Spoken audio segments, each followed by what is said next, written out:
শীতকাল শুরু হয়ে গেছে আর কড়াইশুঁটির কচুরি হবে না, তা তো হতেই পারে না। বাড়িতে শুরু হয়ে গেছিল কড়াইশুঁটির কচুরি বানানো, আর তেলের মধ্যে কালো জিরে, আদা বাটা, হিং টিং যা যা লাগে সবকিছু দেওয়া হচ্ছিল আর কি।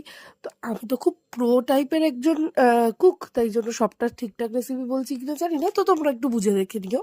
আর তারপরেই চলে এসেছিল আসল জিনিস, কড়াইশুঁটি পেস্ট। আর তারপরেই সেটার মধ্যে নুন দেওয়া হচ্ছিল। আমি অ্যাকচুয়ালি ওটাকে চিনি ভেবে ফেলেছিলাম, যাই হোক।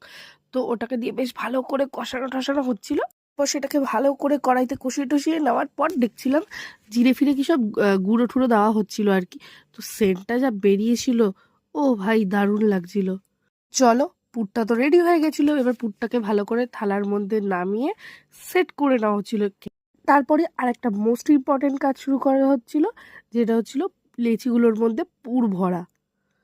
আর তোমরা যেগুলো দেখছো পাশ থেকে ছুঁড়ে ছুঁড়ে দেওয়া হচ্ছে, ওগুলো লেচি কাটা হচ্ছিল। একদিকে লেচি কাটা হচ্ছিল আর একদিকে লেচির মধ্যে পুর ভরা হচ্ছিল। আর এই দেখো কচুরি বেলা শুরু হয়ে গেছে, এবার গরম গরম তেলের মধ্যে ছাড়া হবে। আর উফ, কচুরি রেডি। থুড়ি থুড়ি কড়াইশুঁটির কচুরি রেডি। তোমরা কারা কারা এই শীতে কড়াইশুঁটির খিচুড়ি খেয়েছো জানাতে ভুলো না কিন্তু।